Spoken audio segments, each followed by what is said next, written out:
Mi novia me decía siempre que yo era el hombre perfecto, hasta que un día dijo que se aburrió de la perfección y volvió con su ex tóxico. Ahora me extraña y quiere regresar. La vi temblando frente al portero, con las maletas al lado, como si el mundo por fin se hubiera cansado de sostenerla.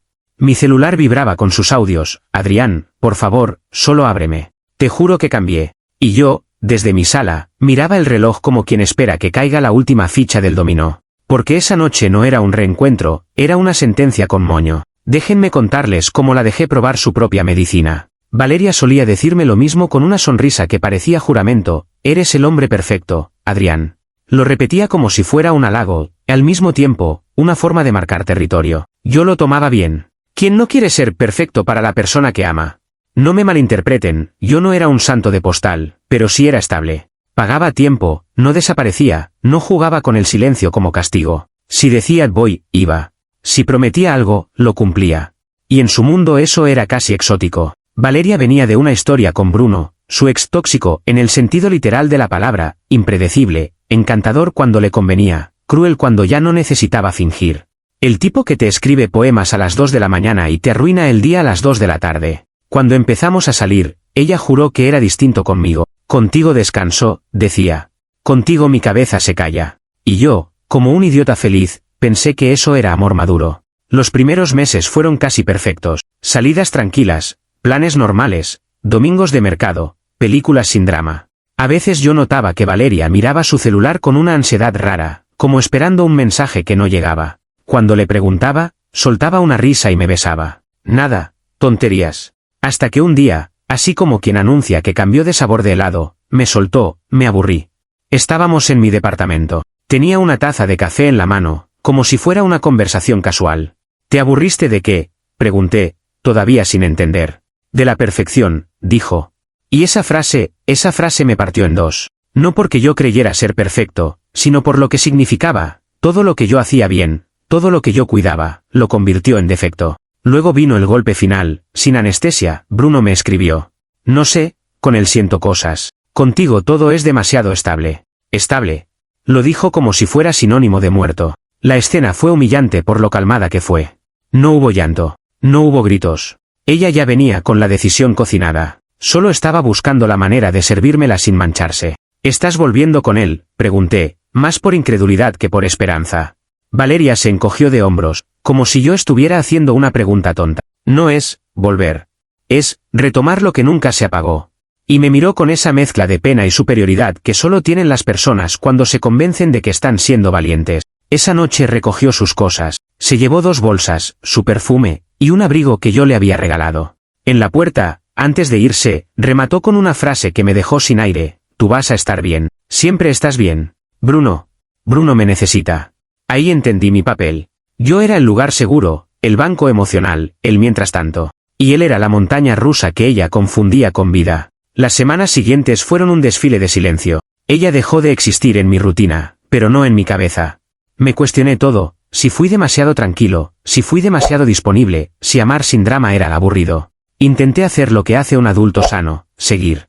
Trabajo, gimnasio, amigos. Pero la verdad es que hay un tipo de dolor que no se cura con distraerse, el dolor de haber sido desechado como si tu valor dependiera de lo mucho que duela. Pasaron meses. Y cuando ya había logrado dormir sin revisar el celular, me llegó su primer mensaje. Un hola que pesaba más que cualquier párrafo. Lo vi, lo dejé ahí. A los 5 minutos llegó otro: ¿podemos hablar? No respondí. Entonces vinieron los audios. La voz de Valeria, quebrada, tratando de sonar digna mientras el pánico le mordía las palabras. Bruno no es como yo lo recordaba. Me equivoqué. Ahí me enteré de lo obvio: Bruno le había sido infiel, la había tratado mal, la había humillado lo suficiente para que ella por fin mirara hacia atrás y recordara que yo existía. Y lo dijo con una frase que me dio náuseas: extraño cómo me cuidabas. ¿Extrañaba mi amor? No. Extrañaba mi estabilidad. Extrañaba mi paciencia.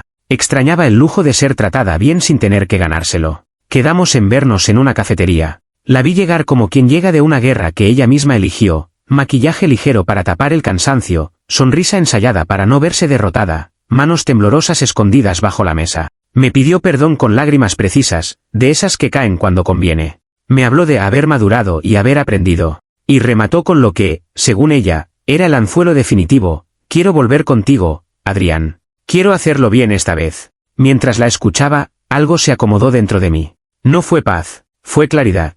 Entendí que, si yo la aceptaba, la lección sería: puedes destruir a alguien, vivir tu aventura, y cuando se te cae, vuelves al lugar cómodo. Y ahí, en esa cafetería, con su perdón temblando entre nosotros, decidí algo simple: si Valeria quería emoción, se la iba a dar. Si quería jugar con la lealtad de la gente, iba a aprender cómo se siente cuando el juego cambia de manos. Ser bueno no había servido. Así que esa vez, yo iba a ser exacto. Actualización 1. Le dije que sí. No si volvamos, sino si hablemos. Lo suficiente para que sus ojos se encendieran. Valeria necesitaba un rayo de esperanza como un adicto necesita su dosis, y yo se la serví en cucharita. La primera regla que le puse fue sencilla: si de verdad quieres volver conmigo, necesito una cosa: confianza ciega. No amor, no promesas, no discursos. Confianza.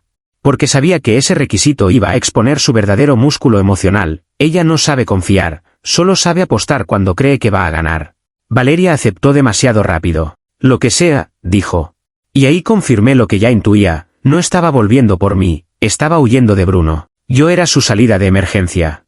Entonces le di la idea, envuelta como si fuera un acto de justicia romántica, que no dejara a Bruno todavía, que no hiciera el típico me voy y ya. Le dije que, si de verdad había invertido meses de su vida, dinero, favores y dignidad en esa relación, lo mínimo era salir con algo más que cicatrices. ¿Quieres emoción?, le dije con calma. Perfecto. Hazlo inteligente. Mantén la fachada un poco más. Y asegúrate de recuperar lo que es tuyo antes de irte. No le hablé como un villano, le hablé como un estratega amoroso. Como el hombre perfecto que, supuestamente, ahora también sabía jugar sucio. Ella se quedó callada. Por un segundo vi la Valeria real, la que se excita con el caos cuando el caos parece estar bajo control. Eso suena intenso, dijo, casi sonriendo. Y yo por dentro pensé, claro. Lo intenso siempre le pareció sexy.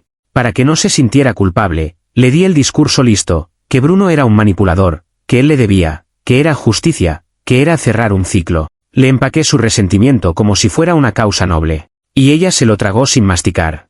Le pedí que me mantuviera al tanto de todo: mensajes, planes, discusiones. Ella empezó a mandarme capturas como si yo fuera su salvador. Me contaba cada cosa con el tono de alguien que cree que está haciendo una misión secreta por amor.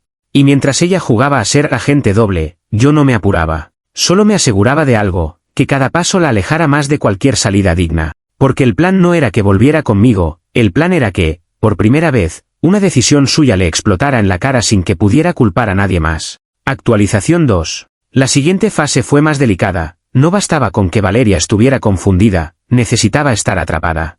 Y para atrapar a alguien no hace falta una jaula, basta con cortar los puentes. Yo conocía el tipo de persona que es Bruno, aunque nunca lo traté de cerca. Valeria me lo había descrito durante meses: celoso cuando le conviene, encantador cuando necesita perdón, explosivo cuando siente que pierde control. Es el manual andante del yo soy así. Así que empecé a guiar a Valeria con pruebas que parecían inocentes, pequeñas conversaciones, preguntas aparentemente normales, límites que ella debía plantear. No le dije hazlo para destruirlo, le dije hazlo para ver si realmente te respeta. Y lo que pasó fue predecible. Cada vez que ella intentaba poner un límite, Bruno lo tomaba como un ataque. Cada vez que ella preguntaba algo básico, él respondía con rabia, sarcasmo o victimismo. No golpes, no escenas de película, pero sí ese veneno verbal que te deja temblando por dentro. Valeria me mandaba audios llorando, me gritó, me dijo que soy una ingrata, que si no me gusta, me vaya. Y yo le respondía con una frialdad que ella confundía con fortaleza: tranquila. Respira. Esto es parte del proceso. Luego vino lo mejor: el aislamiento social. Bruno, como buen controlador, empezó a hacer que todo fuera un drama. Si Valeria salía con amigas, él armaba un escándalo. Si ella no contestaba rápido, él inventaba sospechas. Y Valeria, siguiendo mis consejos, respondía, se justificaba, entraba al juego. Sus amigas se cansaron. No de ella por mala, sino por agotadora.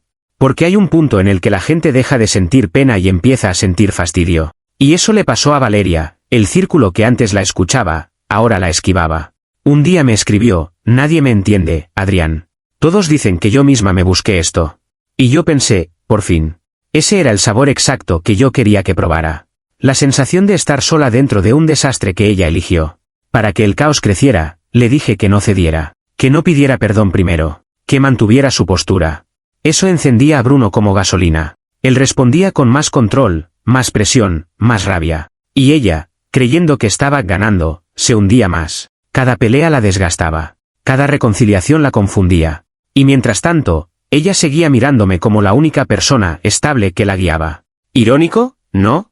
Me había dejado por aburrido, y ahora me necesitaba para sobrevivir a la emoción que tanto deseaba. Al final de esa semana, Valeria ya no tenía a quien llamar excepto a mí. Y cuando una persona entrega su red de apoyo por un drama, se vuelve moldeable. Ahí supe que el plan estaba funcionando, ya no era Valeria tomando decisiones, era Valeria siguiendo instrucciones, desesperada por una promesa de regreso que yo jamás pensaba cumplir. Actualización 3. Con Valeria ya aislada, cansada y sin equipo que la sostuviera, era el momento perfecto para meterle una idea que, en otro contexto, le habría sonado demasiado arriesgada. Pero cuando alguien se queda sin amigos, sin paz y sin orgullo, se aferra al primer salvavidas, aunque tenga clavos. Empecé a sembrarle dudas con calma. No con acusaciones, sino con observaciones que parecían preocupación genuina, que Bruno era el tipo de persona que siempre tiene un plan B, que esos hombres nunca están quebrados cuando gritan que no tienen nada, que el caos suele esconder una ventaja. Le dije que dejara de discutir por celos o por respeto, y que empezara a mirar lo único que a Bruno realmente le dolía, el control. Si quieres irte limpia, ve con algo que te devuelva el poder, le repetí. Y como Valeria estaba en ese punto donde confunde poder con victoria, se enganchó. Entonces fabriqué el empujón final, le presenté pruebas de que Bruno estaba ocultando dinero. Nada que ella pudiera verificar con tranquilidad, pero sí lo suficiente como para encender su paranoia y su ambición. Le pinté la historia como una traición financiera, porque las traiciones económicas suelen sentirse más legítimas para la gente que necesita justificar una jugada sucia. Valeria explotó. Me mandó mensajes largos, indignada, yo sabía que me estaba viendo la cara. Y yo solo le contesté, respira. No reacciones, planea. Eso la hacía sentir adulta, estratégica, aunque en realidad solo la estaba guiando hacia el borde. La convencí de una salida segura, vaciar la cuenta compartida antes de que Bruno lo hiciera, y guardar el dinero en un lugar donde él no pudiera tocarlo. Le vendí la idea como autoprotección, como un seguro de vida emocional, como un cierre de ciclo con compensación. Para que no dudara, me puse de su lado con una falsa solidaridad, yo te ayudo a que estés a salvo. No te voy a dejar sola. Y cuando alguien está desesperado por creer que todavía tiene a alguien, firma lo que sea con tal de sentir esa frase real. ¿Lo hizo? Movió el dinero. Lo puso a salvo. Y yo me aseguré de que ese a salvo estuviera bajo mi control, de una manera que ella no entendía del todo porque no quería entender. Valeria no estaba pensando en consecuencias, estaba pensando en la adrenalina de ganarle por fin a Bruno, y en la promesa de volver conmigo como premio final. Esa noche me mandó un audio con un suspiro casi feliz, se siente, como justicia, Adrián. Y yo, mirando la pantalla, pensé lo mismo, solo que mi idea de justicia no era la suya. Actualización 4. Con Bruno furioso, Valeria sola, y el dinero protegido, solo faltaba un último empujón, hacer que ella misma se colocara la soga y además apretara el nudo con convicción. Le dije que ya estaba listo para el reencuentro. Esa frase la derritió. Le dije que había pensado mucho, que la extrañaba, que quería hacerlo bien. No exageré. Lo dije como si me costara admitirlo, porque la esperanza funciona mejor cuando parece frágil. Luego vino la condición final, la más cruel y la más efectiva, si de verdad vas a empezar de cero conmigo, corta tu pasado con Bruno de una vez. Pero no con una despedida tibia, con una verdad que lo destruya. Valeria me preguntó qué quería decir y yo le di el guión como si fuera terapia, una nota. Le pedí que dejara una nota cruel, directa, que confesara que lo había vaciado, que lo había hecho a propósito, que estaba cansada de él, que se iba con alguien mejor. No porque yo necesitara esa nota, sino porque esa nota era el sello que la convertía en villana incluso ante sus propios ojos. Valeria dudó. La escuché tragarse el miedo en un audio, ¿y si se vuelve loco? Y yo le respondí con frialdad, ya está loco. La diferencia es que ahora no te va a controlar a ti. Tú vas a controlar el final. Le di también el detalle teatral, que se mudara esa misma noche a mi edificio, con sus maletas, como si estuviera escapando hacia un nuevo comienzo. Para ella, eso era una película, un cierre épico, un salto al hombre perfecto después del infierno.